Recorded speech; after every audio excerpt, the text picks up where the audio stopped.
سال 2024 جو ہے وہ ایک سیاہ سال تھا اور پاکستان پہ بڑا باری گزرا ہے، پاکستان کے عوام پہ، پی ٹی آئی کے لوگوں پہ۔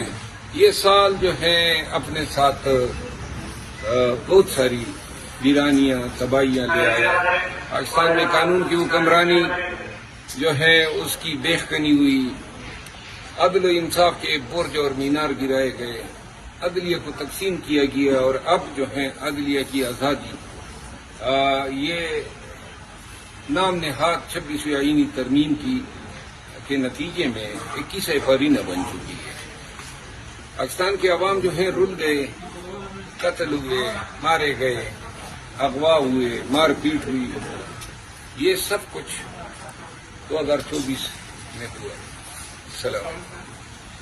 اور اسی سال جو ہے مینڈیٹ بھی چوری ہوا، اسی سال پورا سال خان نے 2024 کا سورج جو ہے نہیں دیکھا، سارا سال وہ مقید رہے۔ مروت صاحب یہ بتائیے گا کہ علیمہ خان صاحبہ نے کہا ہے کہ عمران خان کے اس سخت سردی میں کمبل اور رضائی بھی لے لی جاتی ہے، تو خان صاحب پھر اتنی سخت سردی میں کیسے سروائیو کرے؟ لازماً خان صاحب نے اپنی بہن کو بتایا ہوگا، اور خان جو ہے وہ بہت تکالیف برداشت کر رہے جیل کے اندر، اس میں کوئی شک نہیں ہے۔ یہاں باہر جو بھی واقعات، سیاسی واقعات، بالخصوص جب بھی مارچ یا احتجاج یا ریلی ہوتی ہے، یا پھر سوشل میڈیا پہ کوئی اگر پی ٹی آئی کی طرف سے کمپین چلتی ہے یا خان کے ٹویٹر اکاؤنٹ سے کوئی خان کا بیان آتا ہے، تو پھر وہ قصر خان سے پوری کی جاتی ہے۔ سر یہ بتائیں، اگر 2025 میں پی ٹی آئی کو احتجاج کرنا پڑتا ہے تو کیا آپ لوگ پتھروں یا غلیلوں والا احتجاج کریں گے یا او والا احتجاج کریں گے؟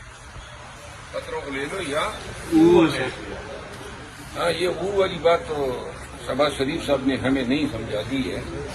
یہ او والا احتجاج جو ہے نون کو سوٹ کرے گا، اور ہم تو اب گولیاں بھی کھا گئے، لہٰذا بات منہ پہ ٹھہرے گی نہیں ہماری، ہم کچھ آگے بڑھ کے دکھائیں گے۔ مروت صاحب یہ بتائے گا کہ کل جو ہے وہ کچھ سے آپ کے مذاکرات ہوں گے حکومت کے ساتھ، کیونکہ شخص ہو سکتے ہیں کہ ہماری ساری امیدیں ہیں، قوم کی امیدیں ہیں، اور جو بھی محب وطن پاکستانی ہیں جو غیر یقینی صورتحال کا شکار ہیں، سیاسی عدم استحکام اور گرتی ہوئی معیشت میں جو ہیں پاکستان کو بہت ہی زیادہ نقصانات سے پہنچا دیا ہے۔ ہماری کاروباری زندگی بری طرح متاثر ہے، ریئل اسٹیٹ ہوتا ہوا ہے پورے ملک میں، کوئی کاروباری ایکٹیویٹی نہیں ہو رہے ہیں، کارخانے بند ہو رہے ہیں، اور روپے جو ہیں زب و حالی کا شکار ہیں۔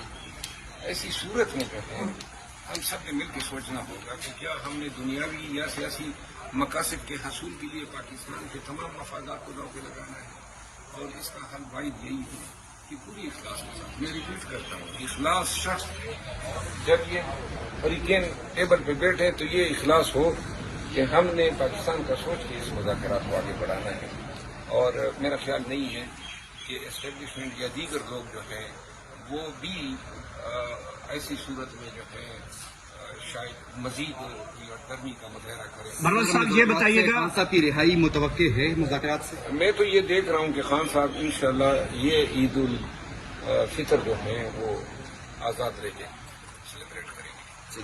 مروت صاحب آپ یہ بتائیے کہ شاد رفیق صاحب کا کہنا ہے کہ اس کمیٹی میں سنجیدہ لوگوں کا ہونا ضروری ہے، وہ سنجیدہ لوگ کون ہو سکتے ہیں، کون لوگ؟ نہیں، شاد رفیق صاحب کی تجدید بڑی مناسب ہے کہ یہ پہلے مرحلے پہ اگر سیاسی قیدیوں کی آزادی ہو جاتی ہے، پھر دوسرا مرحلہ ہوگا، اور اس مرحلے میں پھر قیادت کو بیٹھنا چاہیے۔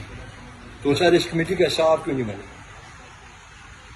میں شاید اندیشہ یہ ہوتا ہے کہ اسپائل نہ کر دوں چیزوں کو، کوئی ایک بیان ایسا دے کے جس سے پورا مذاکراتی جو پروسیس ہے، لیکن میرا خیال یہ ہے اسپائلر نہیں ہوں، میں پاکستان کا سوچتا ہوں، اور